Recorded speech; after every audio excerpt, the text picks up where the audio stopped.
Hello Kuya Roms, how are you? Gusto ko mga story mo sa channel mo, Kuya. Hindi ko akalain na darating din ang time na magsishare din ako ng story ko. Gusto ko mag-share hindi para husgahan niyo ako o pintasan o katuwaan, kundi gusto ko malaman niyo na lahat ng mga nangyayari sa buhay natin ay may dahilan.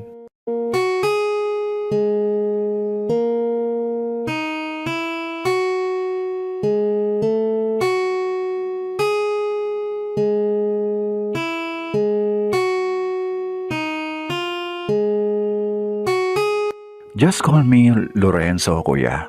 Sa ngayon, in a legal age na rin. And still, wala pang sariling pamilya.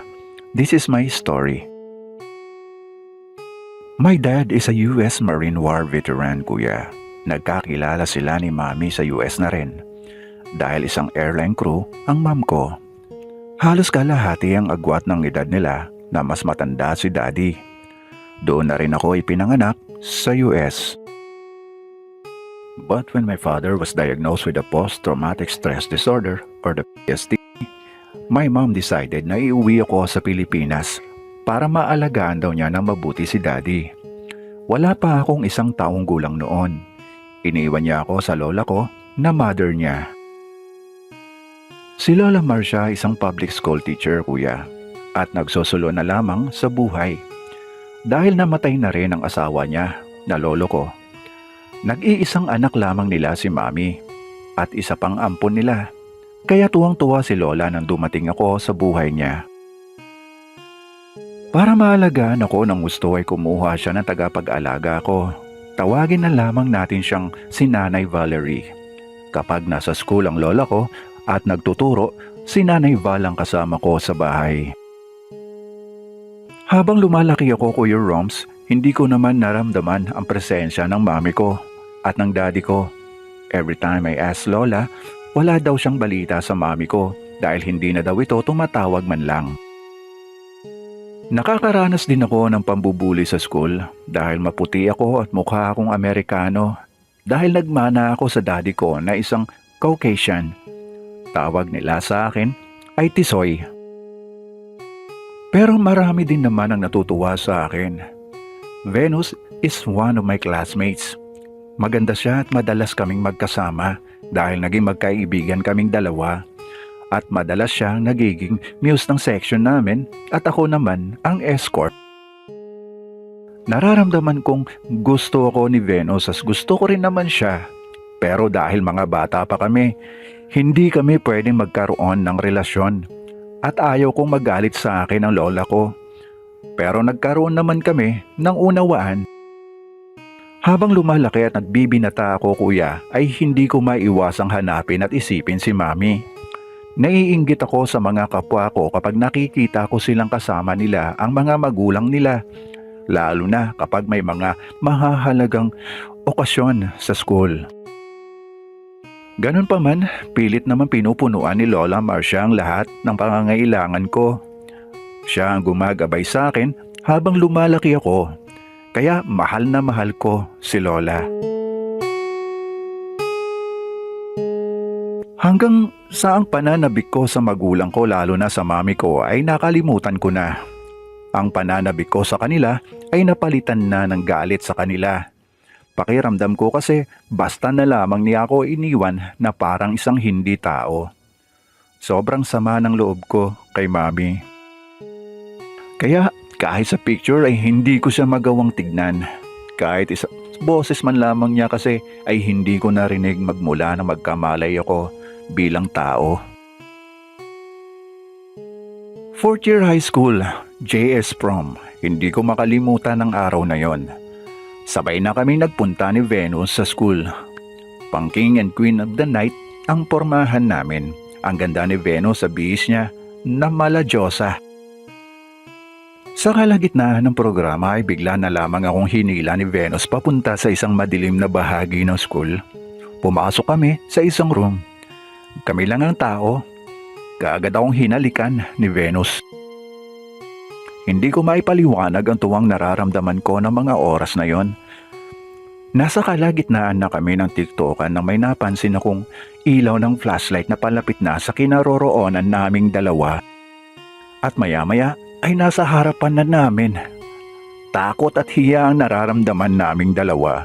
Ang kaninang mainit na tagpo ay bigla na lamang lumamig. Para kaming binuhusan ng malamig na tubig dalawa. "Anong ginagawa nyo?" Boses ng security guard na nakahuli sa amin. Takot naman si Venus. Pilit na tinatakpan ang mukha dahil nasisilaw na sa nakatutok na flashlight. Dahil kilala na rin kami ng security guard at kilala ko naman siya, nadaan ko siya sa pakiusap. Pinayagan kaming makaalis sa room na yon at pinabalik kami kung saan malapit nang matapos ang programa. At sakto nga, tinawag na ang King and Queen of the Night. Kaagad ko nga narinig ang pangalan ni Venus at ang sumunod na tinawag ay ang pangalan ko. Nagsigawan naman ang lahat ng mga estudyanteng dumalo ng gabing yon. Masayang masaya kami ni Venus. Pero nang magkolehiyo kami ay nag-iba ang landas naming dalawa dahil nagpunta siya sa ibang bansa para mag-aral. Ako naman ay naiiwan na lamang dito sa Manila. Dito na ako nagpatuloy ng kolehiyo. Pero nang pagtuntong ko sa 4th year college ay isang masakit na pangyayari ang naganap sa buhay ko, Kuya Roms. Sa hindi inaasahan, inatake si Lola Marcia. Biglaan ang pangyayari, hindi ko alam na may sakit na pala siya sa puso. Halos hindi ko matanggap na binawian na ng buhay ang pinakamamahal kong lola. Hindi ko malaman kung paano ako lalaban sa buhay. Pakiramdam ko, para akong isang malaking punong kahoy na nawalan ng matibay na lupang makapitan ng mga ugat ko. Unti-unti akong nabubuwal. Ganun pa man, dahil sa pagmamahal at matibay na pusong hinubog ni Lola Marcia sa akin, nagpatuloy ako kahit wala na siya. Nakilala ko si Kuya Noel, hindi tunay na pangalan. Kaibigan ni Kuya Noel si Lola Marcia. Mas bata siya kaysa kay Lola. Madalas ko na dating nakikita si Kuya Noel noon na kausap ni Lola. Pero ngayon lamang siya lumapit sa akin. Si Kuya Noel ay miyembro ng LGBTQ community. At lantad na isa siyang gay, Kuya Roms. Nagtuturo siya sa university kung saan ako nag-aaral. Mabait at mabuting tao siya. Yon ang nakikita ko sa kanya. Nangako siya sa akin na tutulungan niya ako hanggang sa makatapos ako ng pag-aaral. Naging madalas ang pagkikita namin ni Kuya Noel. Kapag nasa school ako, madalas niya ako kamustahin. Kaya nakagaanan ko na rin siya ng loob. Kaya naman, hindi na ako nahihiyang sabihin sa kanya ang mga problema ko. Hanggang hindi ko namalayan ang bilis ng panahon, Kuya Roms. Dumating na ang araw ng aking pagtatapos. Nakagraduate ako sa kolehiyo at si Kuya Noel ang tumayong guardian ko. Masayang masaya ako dahil sa tulong niya, nakatapos ako. Nang matapos ang graduation ng gabing yon, ay inimbita niya ako sa bahay nila.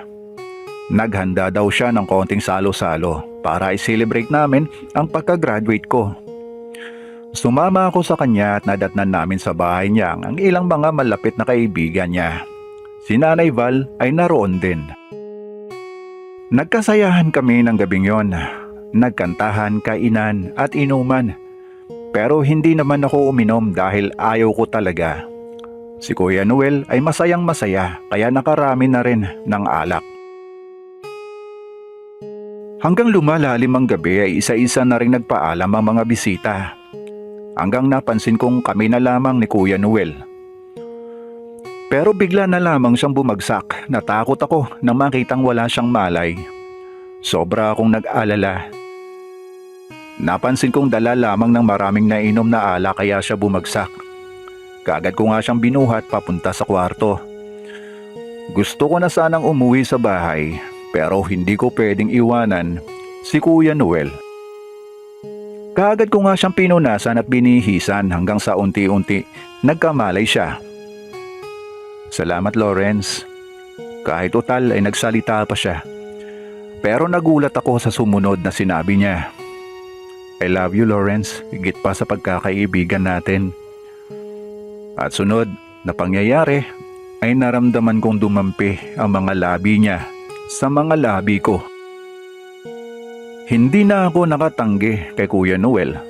Nang gabing yon, si Venus ang nasa isipan ko. Pero si Kuya Noel ang kapiling ko.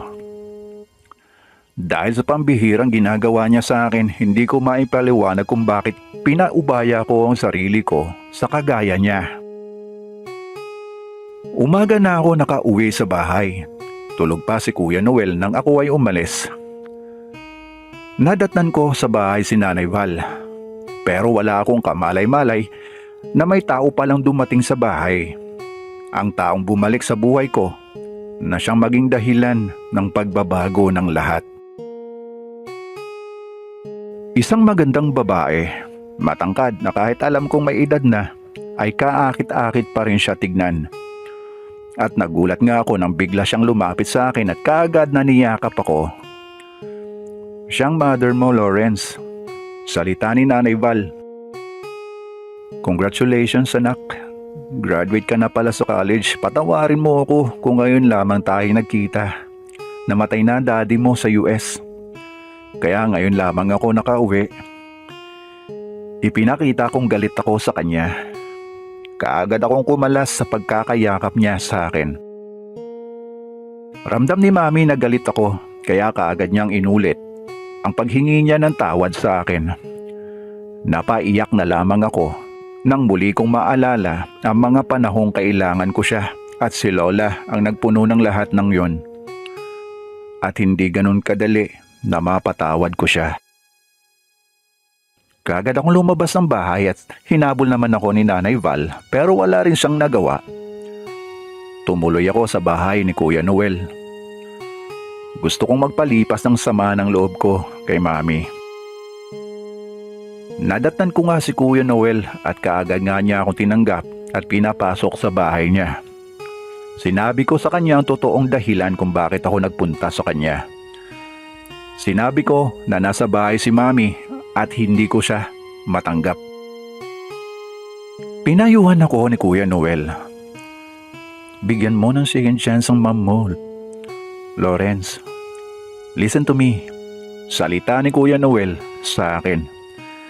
Napaisip din ako sa mga sinabi niya lalo na nang banggitin niyang uuwi na siya sa province nila sa Zamboanga dahil nagretiro na rin siya sa trabaho niya. Matagal din siyang nawalay sa mga magulang kapatid niya dahil hindi siya matanggap na bakla. At ngayon nga ay excited siyang bumalik sa sarili niyang pamilya dahil tanggap na siya ng mga ito. Muli ngang nagpaalam sa akin si Kuya Noel.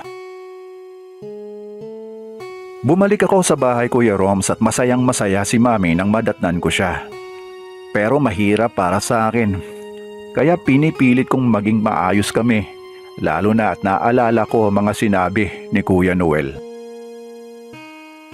Ilang araw ang mga lumipas ay nagpaalam na rin si Nanay Val sa akin. Sobra akong nalungkot. Mula pagkabata ko, si Nanay Val ang kasama ko. Ang dahilan ni Nanay Val ay kailangan niyang bumalik sa probinsya nila dahil namatay daw ang nanay niya.